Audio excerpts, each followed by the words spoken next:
One of the things I think a lot of people need to understand is we aren't a museum piece.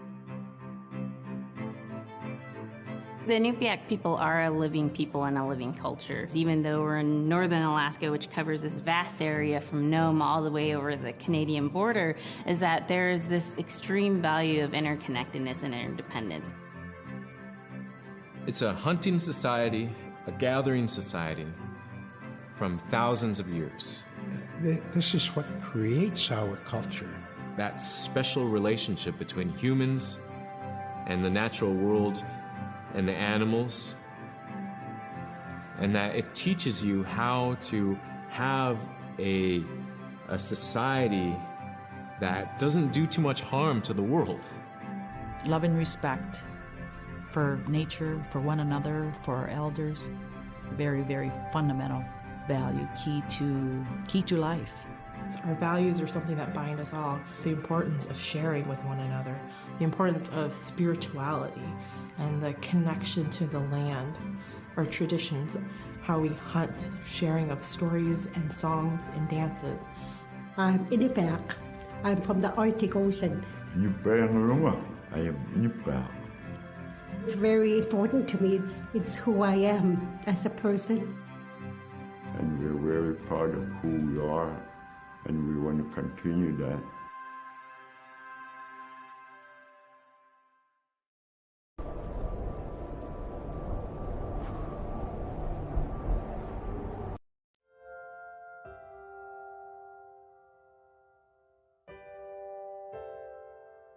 It'd be busy, busy, busy all through the day.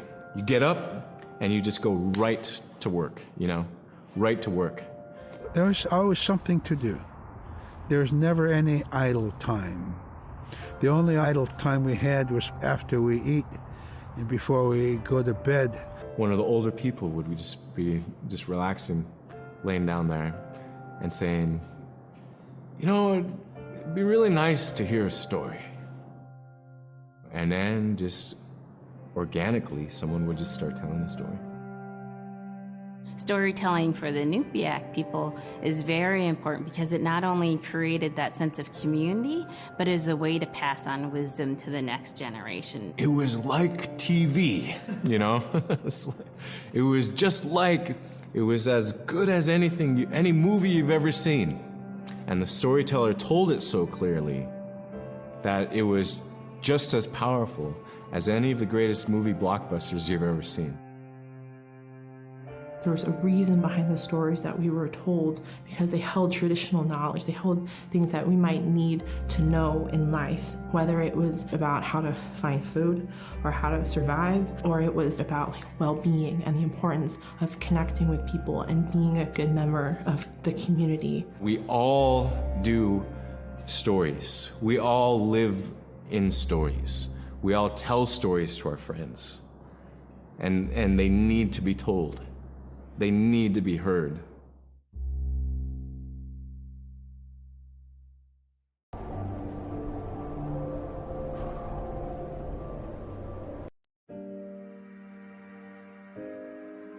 So Scrimshaw is this really beautiful method of art that's done either on baleen or ivory, and traditionally it was used to tell stories.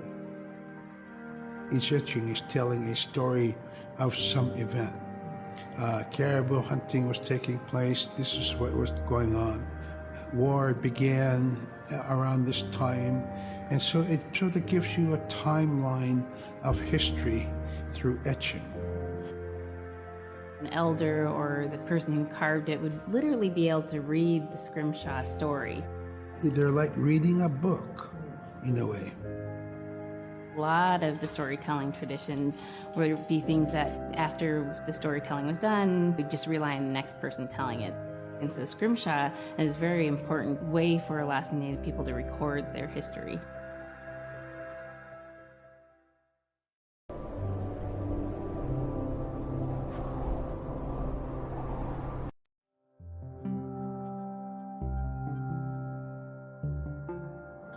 When I was growing up, my grandpa had a pet white fox. If you're a good friend with a fox, when there's danger abound, they try to keep you from getting into trouble. They pull tricks here and there, and foxes are like spoiled little kids in a way. When you let her out, she'd go prancing out in the snow, jumping in the air. I know she was happy then. Come running at me and jump on my chest, knock me backwards, lick my face, and I try not to let her. So that was my memory of my grandpa's pet fox.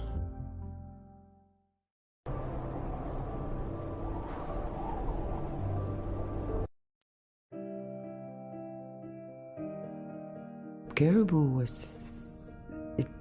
it provided for us in many ways. Our clothing in those days was made of all caribou skin. I grew up wearing caribou pants, mittens, caribou skin mattress, blankets. Some people had boots that were made with wolf leggings, sealskin sole bottoms. Baleen was shaved to make insoles. They kept us quite dry and warm as well. But the caribou skin clothing was the best. We would get as many yearlings as we could for our outer clothing. And for a heavy winter, we would get caribou in February or March because the hair was the longest and the skin was the thickest, and we would use those for our winter gear. With that stuff on, you could sleep outside in 50 below and it wouldn't bother you a bit.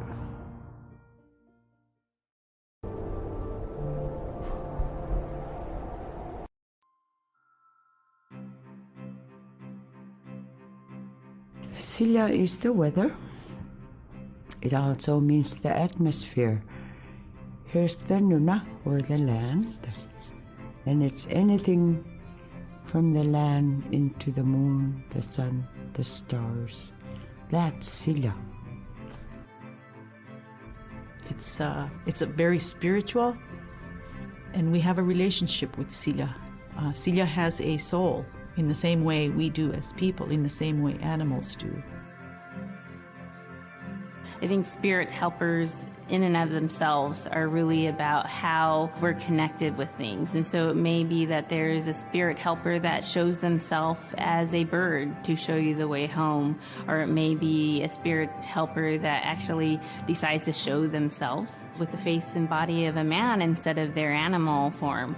And so I think one of the things that's hard to understand is that it's not one way of seeing things, it's one way of knowing you're connected to everything. We've always had that spirituality of everything around us.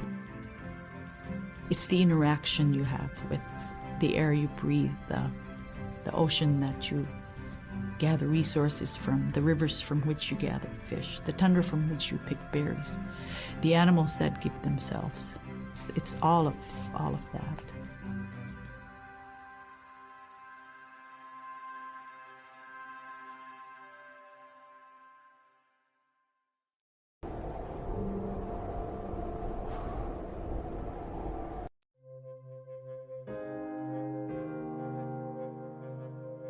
In the winter, when we were traveling, we didn't build sod houses, we built snow houses. In Canada, they call them igloo, but here in Alaska, we call them apuyak. We'd do a day of travel, and then we'd make a apuyak. The next day, my father would set traps, spend the day there, rest the dogs, give them something to eat, and then the following day, we continued to the next place. We'd go to my dad's sister, who had a house at Dubai. They had a small sod house over there. We didn't have to do anything. We just visit with them, and my dad and my sister were glad to see each other, and they'd talk away while us kids played outside or go to sleep. By the time we get back to our home, my father would leave us with our aunt or with my grandmother, and then he'd start on his trips and go check his trap line. We were not into 8 to 5 kind of time, We're in a total different kind. We're in ecological time.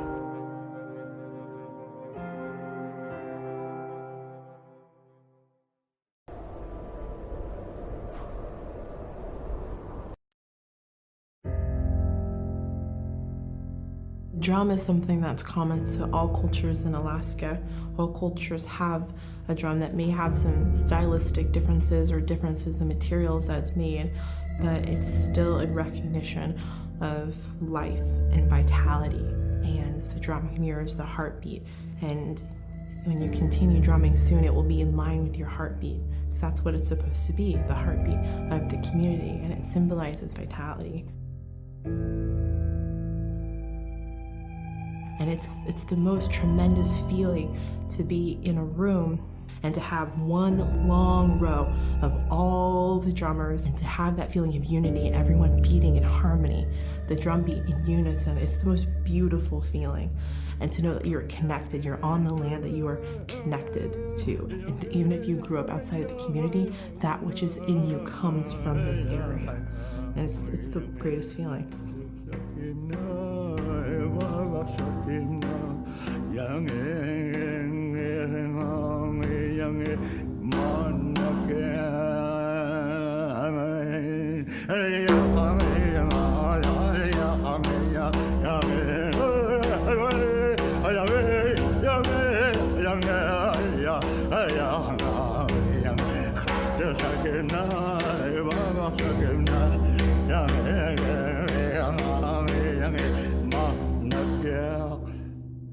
Man, I went at it and look what happens. Oh.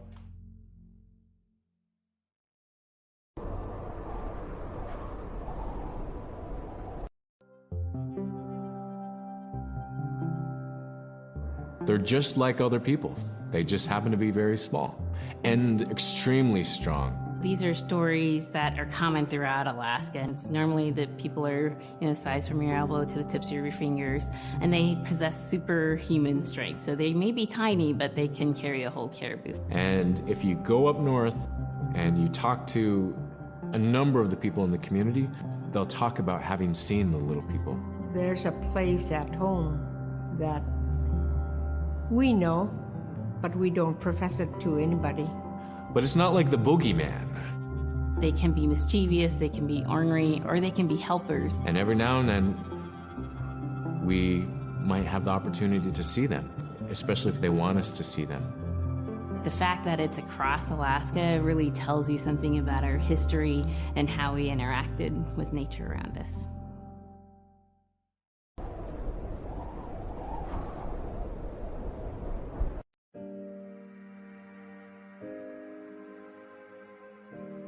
The Bola is what we call kilometang. And the kilometang is made out of braided sinew tied on to some heavy bone which you could twirl. In my case, we're catching ducks. When we're out whaling, sometimes the ducks start flying. And they're good for duck hunting. If you're a whaling crew, you can't make too much noise, so you can't use a shotgun for getting some duck soup handy, So Bola was a really handy weapon to use for catching ducks. The ducks fly in, you throw it up and tangles up the bird, and down they go.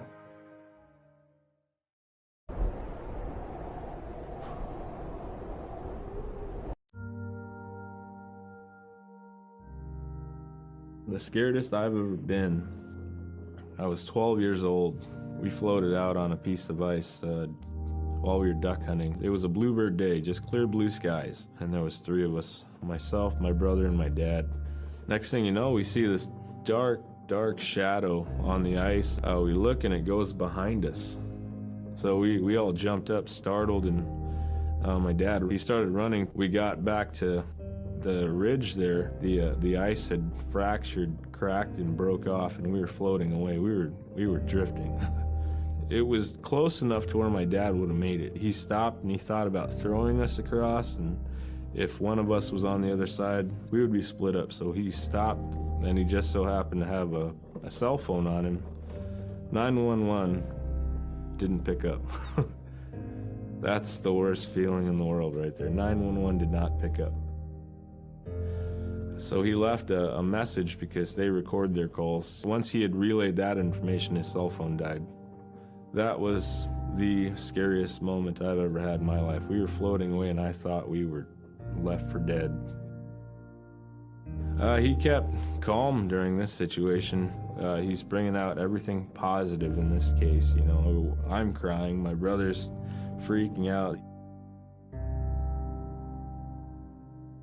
It went from clear blue to dense fog. Within a couple hours, we heard the chopper flying around, so they must have gotten our message. We thought we were saved, and then the chopper sound went away. So we lit some of the sled on fire. It's plastic. We thought black smoke in the fog would create some kind of marker. Chopper pilot had mentioned when we got rescued, you could see a glow in the fog. And he slowed down there, and sure enough, as soon as he slowed down, we got within visual. That was definitely the scariest moment of my life, was floating away and not knowing what the outcome was going to be.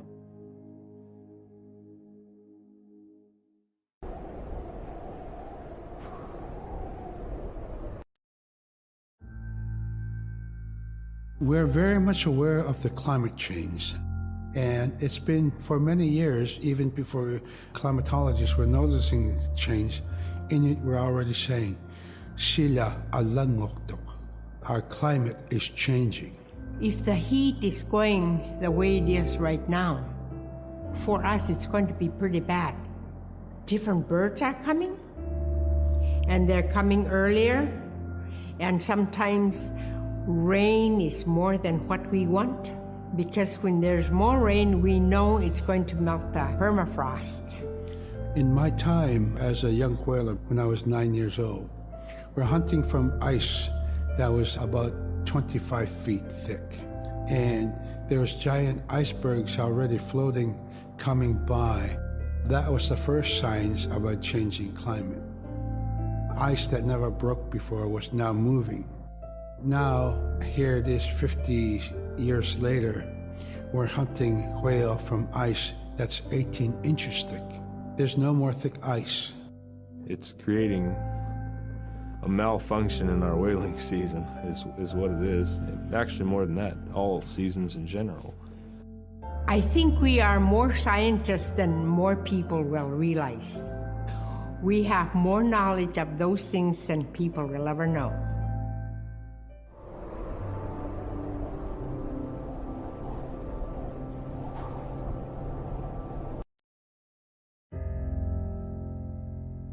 My brother was out seal hunting. He got attacked from behind and managed to grab his knife and save himself. When he came to realize, oh no, it's a mother. We've always known traditionally that we avoid killing a mother. It's always been sacred to us to protect them. He had to present himself to the council, and so he was given the job to mother the baby, and we kept it. It got so big, it went over the barricade one day and got to the dog food, and that was an indication that, brother better go teach it how to survive on its own. So he did. I really got attached to the bear because I more or less grew up with it. And some days when brother took him walking, once in a great while he'd put me on the bear and I would ride on it like a horse. I was just happiest little girl in the world.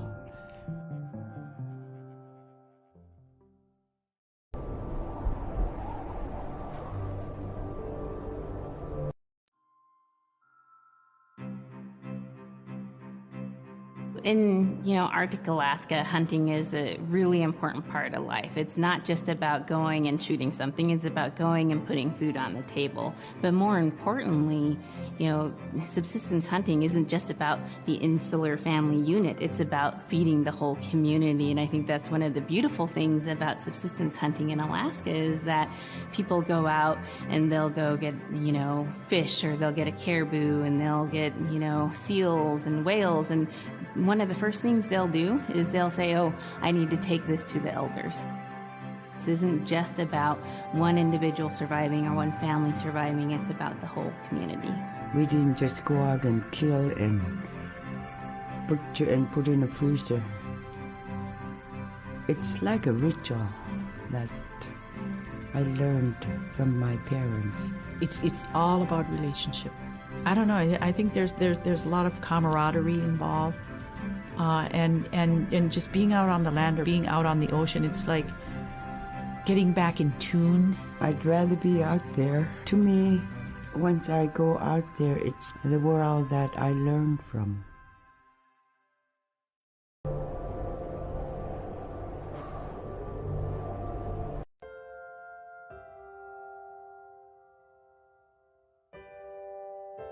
Now we spend all our time out in nature. You get very intimate with the world. And over time, if you're living that life, you start to sense that everything has a spirit. There's a consciousness in everything. Everything is alive. If everything is alive, then we want to respect it. And if we're going to use it, we want to use it respectfully. What I try to tell my nephews and nieces, you love to hunt, you have to take care of the animals that you catch, preparing the food and eating the food that you catch. Water provides you. The ice brings you life. It provides all those things that you need to be a part of your life. That was something I grew up with. I grew up respecting the animals. I grew up respecting the land. And that, to me, that is why we as Inupiaq, as an Inupiaq culture, as an Inupiaq people, is why we're so successful.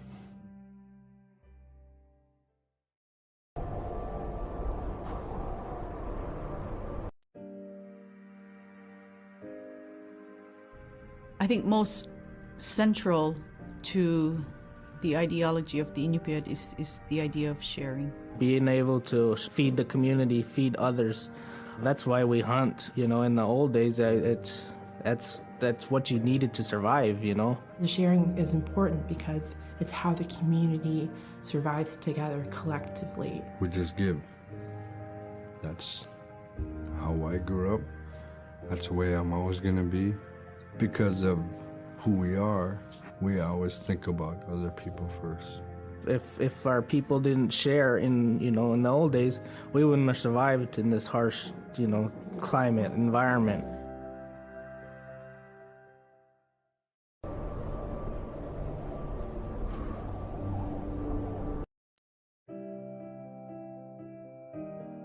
Big Diamond, Little Diamond, and King Island. And in those three islands are the stepping stones to get to America. So King Island is this absolutely beautiful place off the coast of Alaska. And if you can imagine being on this really kind of rocky island that kind of shoots up from the water to these cliffs, and then all of a sudden you see these stilts, and then you look up and there are these houses. They were built on the cliff up high because of the ice. Being an island in the Bering Sea, you have ice that's being pushed by the winds onto the island. So it's going to pile up 50, 60 feet high. Structures are still there today, and people have returned to King Island. It's a growing community as the people return back to their island.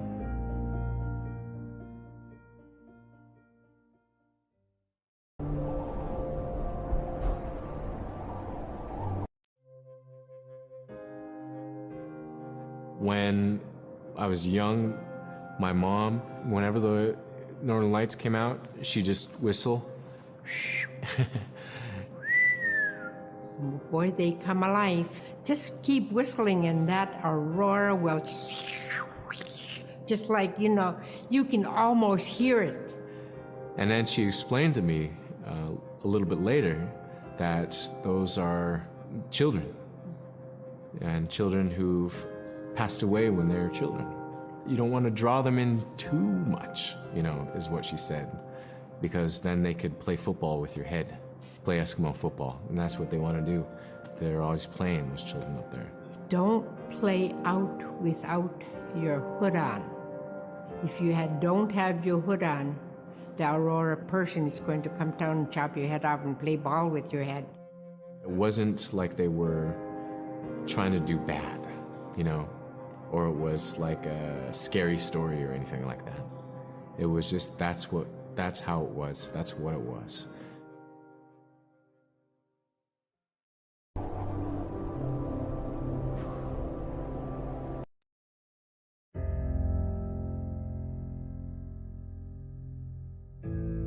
In the month of November, there's no sun. So during that dark time, we travel by the light of the moon. It's quite different. Everything was silver and black. Toward the horizon, we could see where caribou are because their body heat flowing upward, and we could see it glowing in the moonlight against a dark horizon where there's no stars. If somebody yelled, you could know who yelled from where the sound came from, but specifically where that cloud of their breath went up and it glowed in the moonlight. So that was a good time to travel. It was very surrealistic. And so things that were dark objects look very close, and white objects look very far.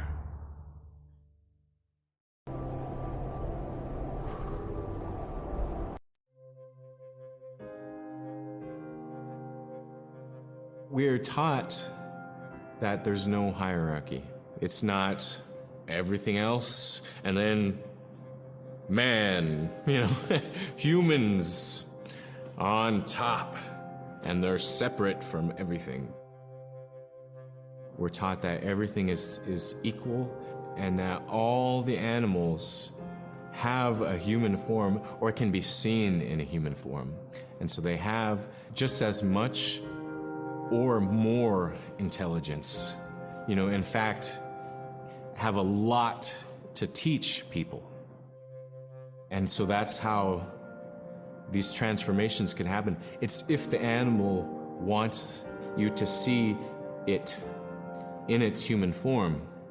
There's a story where a man comes up to an ice hole, and then realizes there's another man in his parka that's got stuck in the net, and is just stuck like that. Oh, can you let me out? Please help me, And so then he lets the man out, but then realizes that was actually a seal.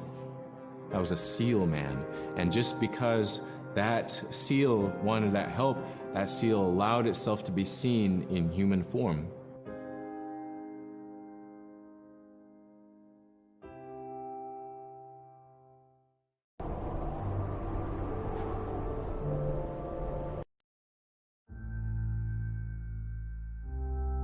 We have our Dimi, the body, which returns to Nuna, the earth.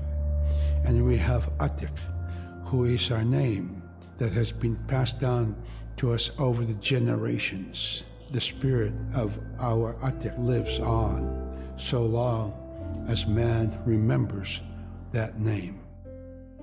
It would be hard to describe what happens after death. The feeling is that when our Anikinik returns to Sila, then that may be reborn if the name is passed on to a new child who can then retain some of the memories of the original name. And so it's not uncommon for grown-ups or adults to meet a child who has the same name maybe as their grandmother and say, "Hi, Aka," which means grandma, "Hi, Appa," or "Hi, little mom," or "Hi, little dad," because it's the traditional belief that the soul, is continuing on. Humans are renewed and replenished over time. Just like our plants. Every year, flowers are born and bloom, and they die. Next year, they are born again.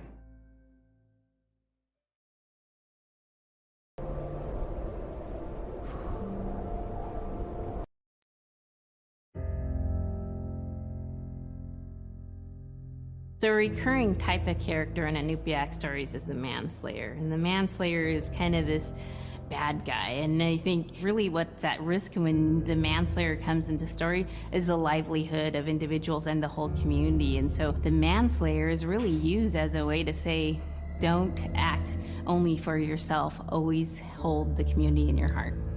Oftentimes in these stories, there is one person that will stand up. And what this humble person will represent, who faces that manslayer, is a return to order, a return to true living in the community.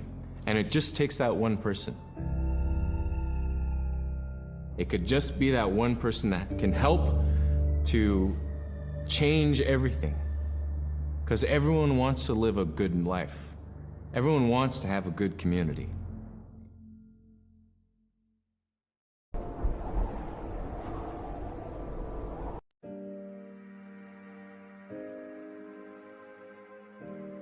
With regard to the environment, the blizzards have been one of the key elements that have impacted the survival of people, especially in the hard winter. We know a blizzard is coming when the moon is starting to get fuzzy. We also look at the stars. When the stars are twinkling fast, we know a storm is approaching. We look to the clouds in the sky to give us a direction the storm is coming from. We learn these as children by observing weather on a daily basis.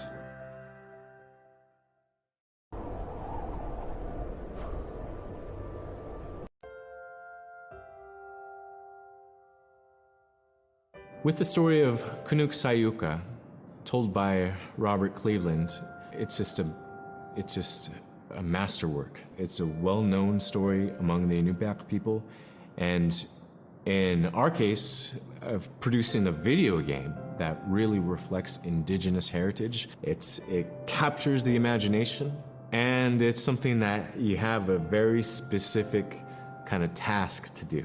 There's a blizzard, and it is just a non-stop blizzard that is overpowering the people.